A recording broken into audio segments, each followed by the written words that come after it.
7:05 de la mañana. Bueno, en los próximos minutos vamos a desarrollar análisis con nuestros invitados.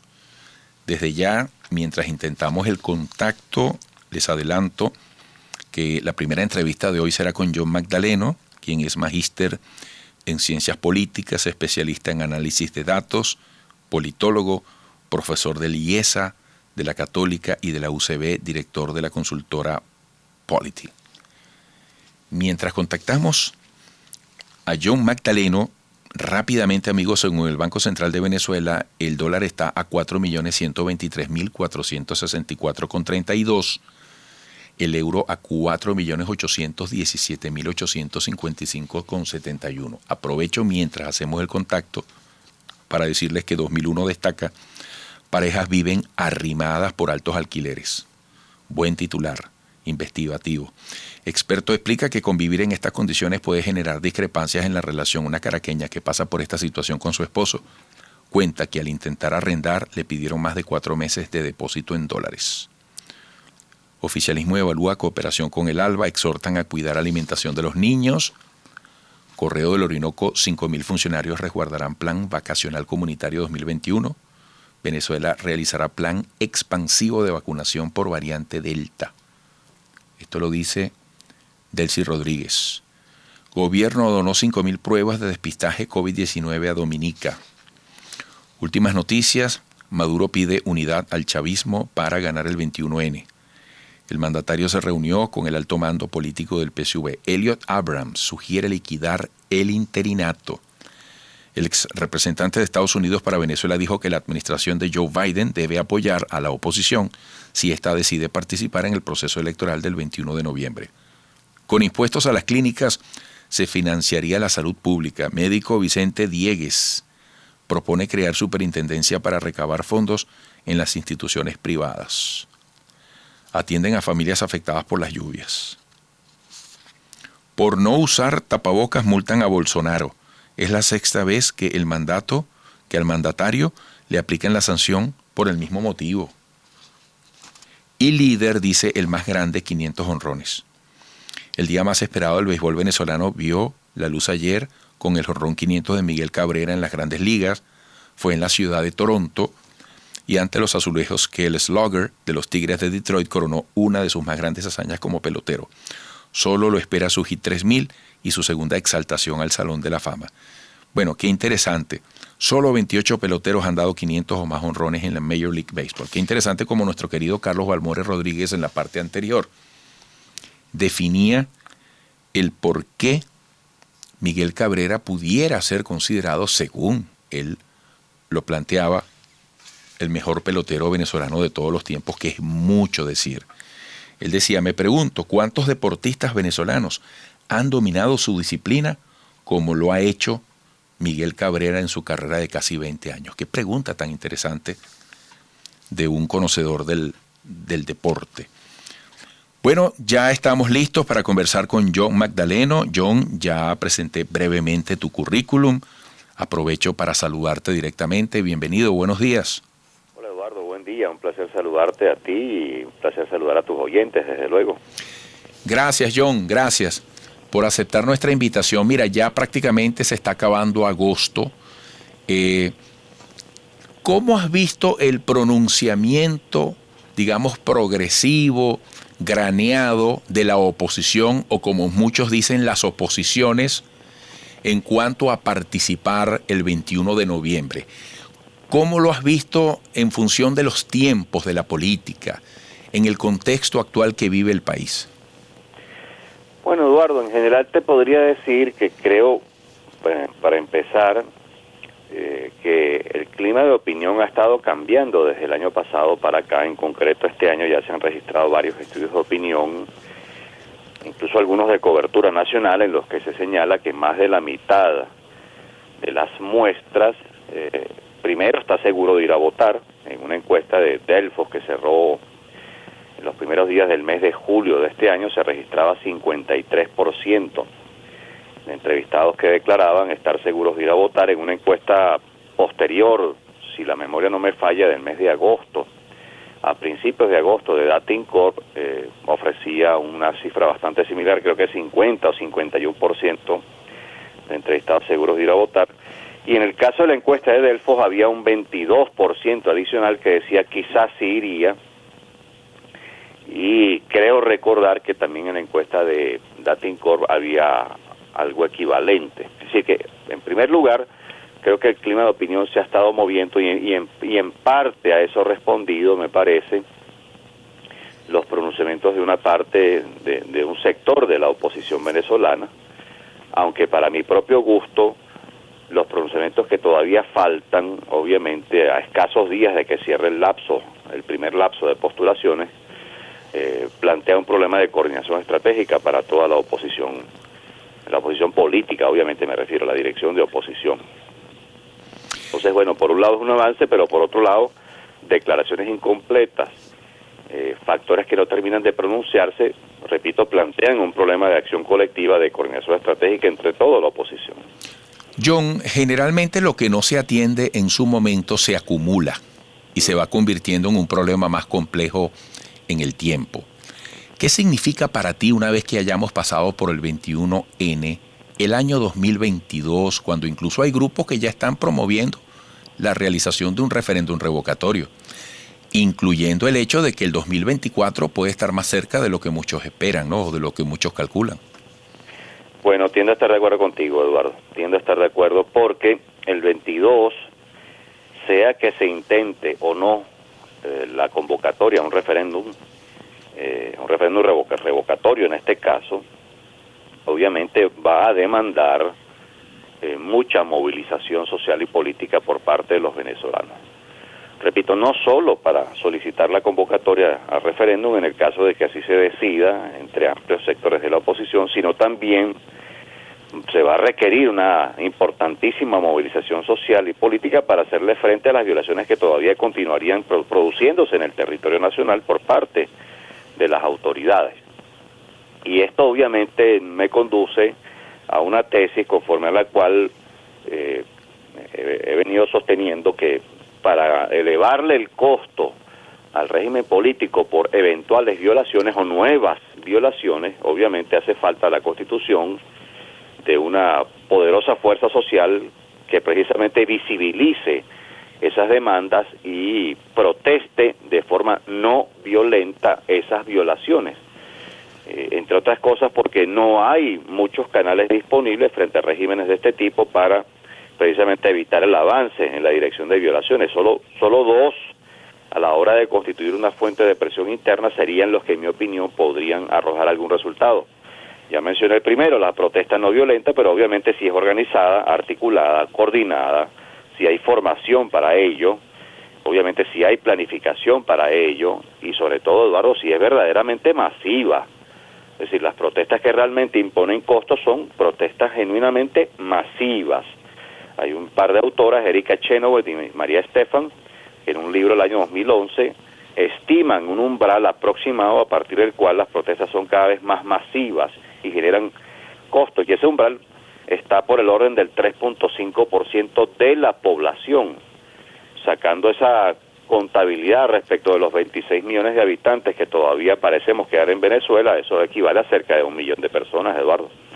900.000 personas para redondear la cifra más hacia abajo. Entonces, lo que se requiere de aquí hasta el 22 es eso, y por tanto el 21 de noviembre, en mi opinión, podía ser visto como un hito a partir del cual dejar un saldo organizativo para ese propósito que estoy señalando. El objetivo de la oposición de cara a la elección del 21 de noviembre no puede ser obtener solamente gobernaciones, alcaldías, consejos municipales, consejos legislativos estadales, porque en verdad es obvio que el oficialismo, incluso con una mejora relativa de las condiciones electorales, tiene la primera probabilidad de obtener la mayoría de esos cargos. La interrogante es si el 21 de noviembre le puede servir a la oposición en el trayecto de reconstituir esa fuerza social que en algún momento tuvo y por tanto plantearse nuevos objetivos precisamente de cara al 22 como sugiere tu pregunta. Sí, ahora fíjate, uno pregunta, ¿hay razones para protestar? Sí. ¿Hay fuerzas para protestar, no lo sé. Cualquiera que nos esté escuchando podrá decir, bueno, ¿cómo voy a protestar yo si ni siquiera tengo tiempo? Tengo que ver cuándo llega el agua para recoger un poco, tengo que hacer la cola de la gasolina, no sé cuándo se va la energía eléctrica. Hay razones para protestar. ¿Qué está haciendo falta entonces? ¿Y en qué círculo vicioso estamos y qué hay que romper? Porque todo va a depender del liderazgo, de la fuerza del liderazgo. Bueno, muy buena pregunta, Eduardo, te la agradezco mucho. Lo que hace falta para que la protesta no violenta sea más significativa, porque, Eduardo, en la pandemia no se ha dejado de protestar. Y hay registro de esto por intermedio del Observatorio Venezolano de Conflictividad Social, que lleva las estadísticas de las protestas en Venezuela desde el año 2011. Lo que ha ocurrido con la pandemia es que se ha reducido el volumen de las protestas, pero no se han detenido en estricto sentido las protestas. Entonces lo que hace falta es, en primer lugar, organizar a la gente, organizarla, articularla, es decir, poner en contacto diversos sectores sociales entre sí. Obviamente coordinarlos para la protesta no violenta, teniendo algunas metas factibles. Ahora paso a explicar esto brevemente. La protesta no violenta en el siglo XXI, frente a un régimen como el que hay en Venezuela, amerita cierto tipo de conocimiento, de entrenamiento. No puede ser algo improvisado. Y obviamente tiene que haber una planificación detrás. Todo esto obviamente es una función del liderazgo político y social, incluiría yo, no solo el liderazgo político y social. Ahora, para responder la última parte de tu pregunta, el profesor Bert Klandermans, que ha estudiado durante más de 40 años la protesta, un psicólogo social muy importante, ha descubierto que hay una ecuación de 3 factores que elevan la probabilidad de que una protesta sea cada vez más masiva y organizada. John, disculpa que te interrumpa, por Adelante. favor. Tenemos la próxima parte. Mantén allí a disposición lo que ibas a decir, esos 3 puntos, y al regreso los desarrollas con toda comodidad. Te agradezco mucho. No hay problema. Gracias. Amigos, seguimos al regreso con el análisis de John Magdaleno.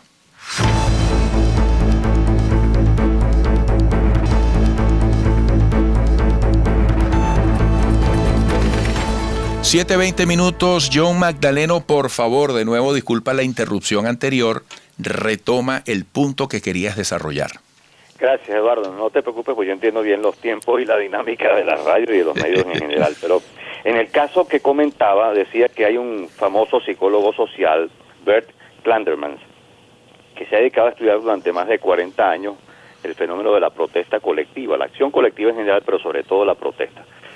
Y él ha descubierto que para que las protestas sean cada vez más masivas, organizadas y de mayor impacto, hay 3 elementos que hay que atender.